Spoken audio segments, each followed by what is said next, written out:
د جنرال مبین د نیولو په اړه د طالبانو وزیر تازه اعلان وایي د غریبانو په نوم پیسې ځان ته وهي او مشرانو ته سپکاوی کوي.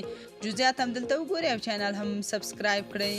د طالبانو یو ملاتړی جنرال مبین چې ډیر کله د پاکستان پر ضد څرګندونې کوي او همداراز د یو شمېر طالب مشرانو غلطو پریکړو پر ضد هم غږ پورته کوي. څو ورځې وړاندې کابل کې د استخباراتو لخوا ونیول شو چې د ټویټر اکاونټ څخه ویډیو خپره شوه او پکې وویل شول چې جنرال مبین په بې عزتۍ سره له خپل ګاډي ښکته او ونیول شو.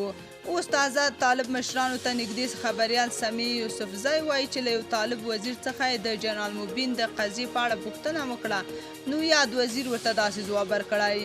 جنرال مبین د سپي لکۍ ته نه سمیږي. د طالبانو د نوم او همدردۍ څخه سوء استفاده د خلکو او خارج میشت وطندارانو څخه په میلیونونه افغانۍ مرستې د خپل کاذب شهرت نه په استفاده راغوښتي غبن کړي دي. ځان ته پرې دریم واده هم کړی. تر ټولو بده دا چې اوتې بوتې خارجي هیوادونه د طالبانو د رسمي موقف په معنا نیسي. چارواکو او علماو ته تحقیر هم کوي.